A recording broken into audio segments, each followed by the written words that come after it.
The seat has wheels, not for you to slide forward in that boat.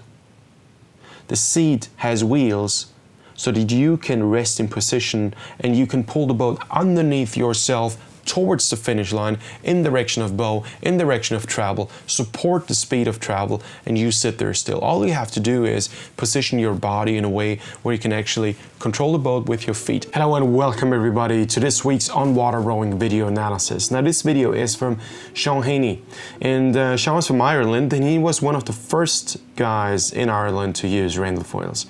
Very innovative. He's a master's rower. He sent me his footage and asked, hey, what is it that I need to improve? Sean, let's jump right into it. Guys, have a look at it and please tell me what you think. Please put it in the comment section below. What are the main things Sean should be looking at? Let's play once more.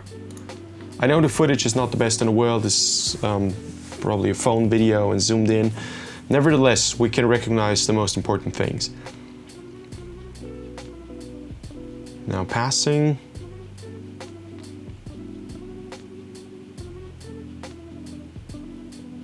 All right, good. My 50 cents. What I think, Jean, you should change are two main things. One is more a symptomatic thing and one is something you can change. We see it right here at the catch. When you go forward, this is not a comfortable position and you're not in control of the boat.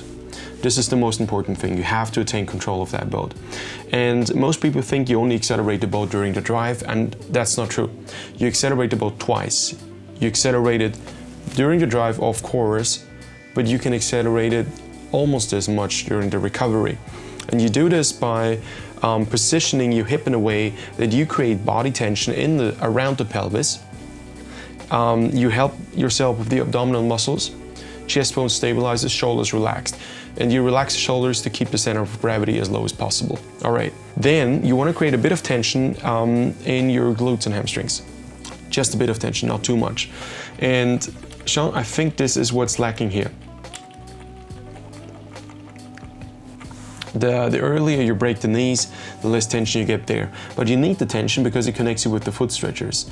And most people think you just pull on the foot stretchers, but the idea is on the way to the catch that it is not you going to the catch, but it's the boat going to the catch position. And by this I mean the seat has wheels, not for you to slide forward in that boat.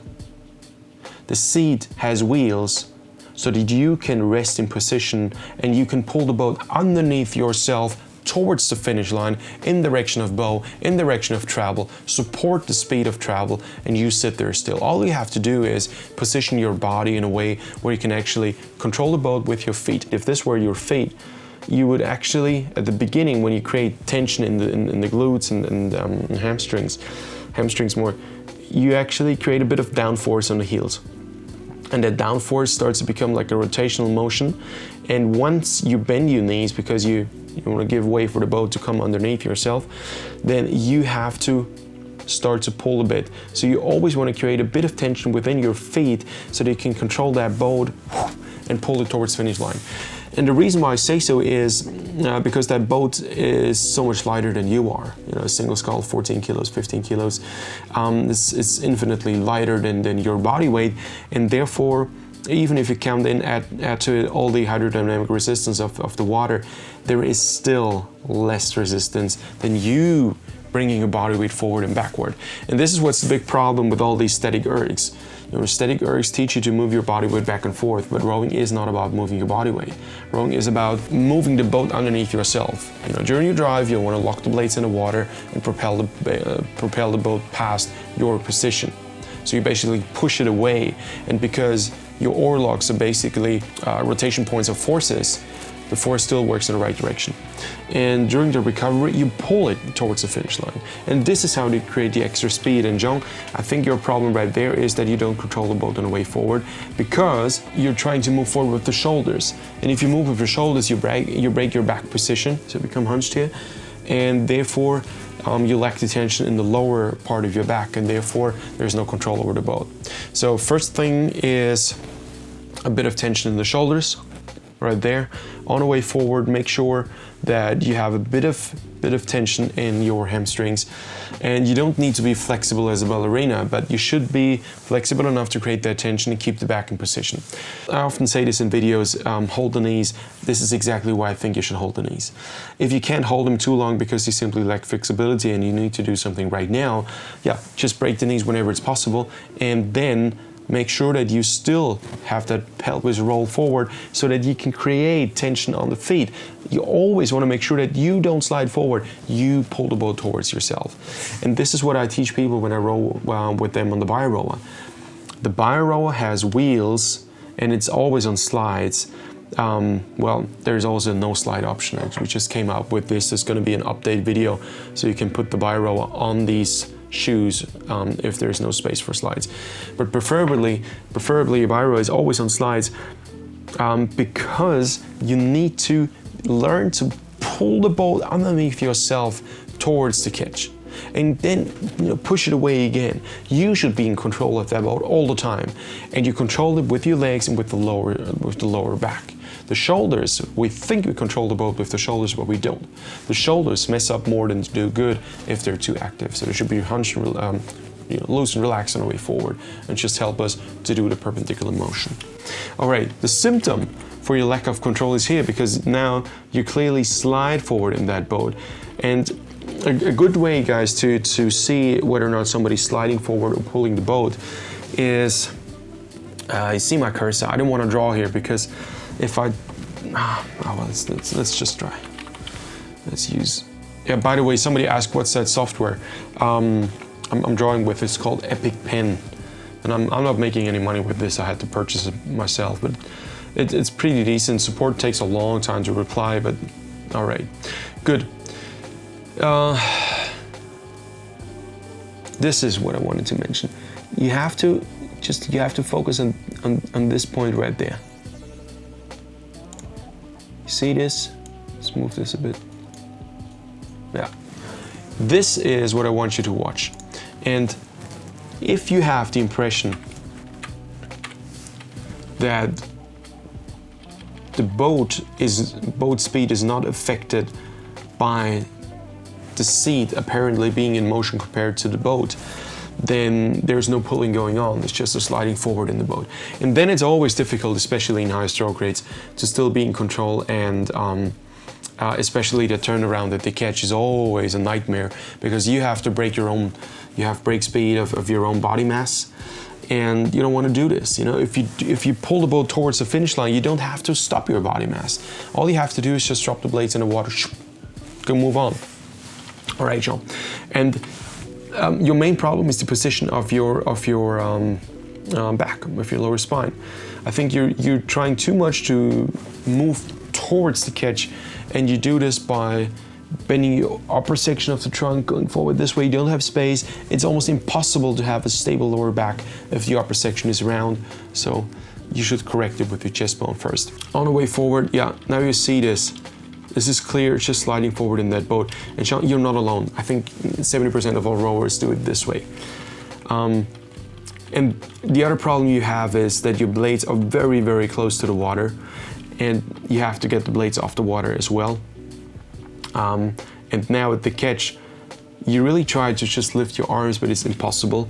So you have to get weight off your hands, and you do this with this upward pivot off the back. And therefore, you drive your blades too deep into the water, despite the fact that you have Randallfoils on, because first your gates are set too low, I think. I don't think you have enough space in that boat. And it may be that your overlap is too much. Maybe you could try to shorten the inboards by 1 centimeter on each side and raise the gates by 2-3 washers. I think if you're able to bring your blades so deep with Randallfoils, you have to raise the gates. And this is one of the issues I see with many athletes using Randallfoils. They forget to raise the gates. You have to do this. Randallfoils should help you to keep the blade exactly on the water surface, so there's no time wasted at the catch. And nevertheless, with the Randallfoils, and because of your good feeling for the drive, you're able to connect rapidly. So now your oars are already bending. They're bent around the 90-degree position, and this is what makes your boat fast. This is exactly the best angle to attack to generate boat speed during the drive, and this is what you do. But I think this upward pivot at the catch, not good. Because your main idea of the drive and how it should work is given. What I like about your technique is the way you plow along with your leg drive now. You really want to try to get the hang and drive. The idea is clearly there, and it works for the middle section of the drive, but you lose it here again. And this is why your blades wash out a bit, because you enter the blade with an upward pivot motion. Randallfoils compensate for this quite massively. However, I think you're fighting against the foils a bit because of your upward pivot and because of your low gates. Now, to summarize, Sean, what I suggest you do first, raise the gates, shorten the inboards, possibly react and shorten the outboards as well. So you have your setup is not too stiff. Hit the release. Make sure you immediately attain blade height as well as possible. And the reason why your blades are so low to the water now, see it, is that your shoulders are too tight. If there's too much tension in the shoulders, naturally, if you want to bring your blades down, it destabilizes the entire system and the body. If your shoulders are loose on the way forward, heavy, shoulders are like this, it is very, very easy to get the blades off the water, because waves and external factors don't offset your core balance as much as with tight shoulders. Muscle tension determines where your center of gravity is, and your center of gravity determines how balanced and how stable you are in your boat. All right, now important, position the back. If you lack flexibility in your glutes, just now on the way forward, make sure you really stop from going forward and you're trying to play with your feet. Bring the boat towards yourself, roll the pelvis forward to create that counter tension, that counterpart of your foot stretchers. Come towards me, play. And you will be at the catch in a much more relaxed way than before. Yeah, and then all you have to do is just raise the arms. You know how to do it. I think this is something you want to do anyway. It just doesn't really work because of what I said before. Good. Right, it's still good to see. Look, guys, how early these oars are bending. I mean, these Randallfoils connect right in there. Beautiful, beautiful. They have exactly the effect they should have. Wonderful to see. Now, usually, if you didn't have Randallfoils on now, you would see a stroke that just wouldn't really start. There's no connection because that blade is going deeper and deeper and deeper and deeper, and there's still no connection. And now you would have a bit of connection, and then it's over again. And with the Randallfoils, you already have full connection, and this is what makes Sean probably quite a bit faster than before. Okay, good. Sean, I hope this helps you. Yeah, it looks good. It's just two classic things a lot of people have to work on. All right. Ladies and gentlemen, that's it for today. I hope you enjoyed that session as much as I did. Very, very interesting, and was about time I was able to talk about, how to pull the boat. If I still should make this more clear, please put it in the comment section below. What are the topics I should talk about more? Okay, I wish you all the best. I'm looking forward to see you in the next video, and stay healthy, stay safe. See you soon. Bye-bye.